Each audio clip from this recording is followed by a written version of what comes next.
عقل مندوں کے لیے ایک زبردست مثال. ہم تربوز خریدتے ہیں، واٹر میلن. مثال کے طور پہ 5 کلو کا ایک تربوز ہم نے خریدا، اور جب اسے کھانے لگتے ہیں تو پہلے اس کا چھلکا اتارتے ہیں نا. 5 کلو میں سے کم از کم 1 کلو کا تو چھلکا نکل جاتا ہوگا، یعنی آلموسٹ 20%، 20% تو کم ہو جاتا ہے. مگر کیا کبھی ہمیں افسوس ہوتا ہے اس کا؟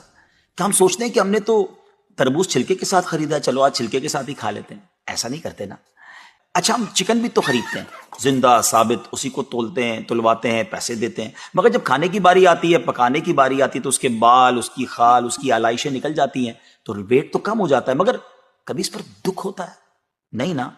تو پھر 40,000 میں سے 1,000 دینے پر، 1,00,000 میں سے صرف 2,500 دینے پر ہمیں کیوں بہت تکلیف ہوتی ہے؟ حالانکہ یہ صرف 2.5% تو بنتا ہے، یعنی 100 روپے میں سے صرف 2.5 روپے.